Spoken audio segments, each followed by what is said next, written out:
Mgonjwa wa kisukari, hivi unafahamu ya kuwa vyakula vya kawaida tu vinaweza vikawa tiba kwako wewe, kwa maana ya kudhibiti kiwango chako cha sukari?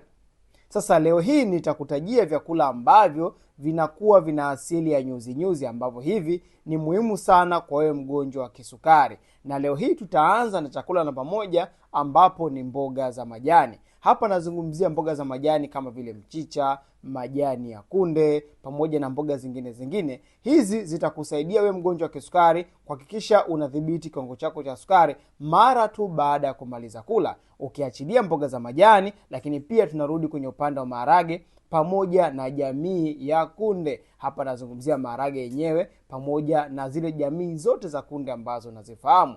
Hizi ukiwa unatumia pia mara kwa mara, zitakusaidia wewe mgonjwa wa kisukari kuweza kudhibiti kiwango chako cha sukari kwa muda mrefu, kwa maana zinakuwa zina nyuzi nyuzi ama fiber. Lakini jambo la tatu ni mbegu kama mbegu. Hapa nazungumzia mbegu za chia pamoja na mbegu za maboga. Inawezekana unazifahamu, lakini hujui kwamba ni muhimu sana kwa wewe mgonjwa wa kisukari. Lakini jambo la nne au kitu cha nne ni matunda jamani. Nazungumzia matunda kama vile parachichi. Haya yanakuwa na wingi wa fiber, lakini pia yana mafuta mazuri sana ambayo ni muhimu kwa wewe mgonjwa wa kisukari. Je, umeshajua kwamba vyakula ambavyo vinakuzunguka ndio tiba kwa wewe mgonjwa wa kisukari?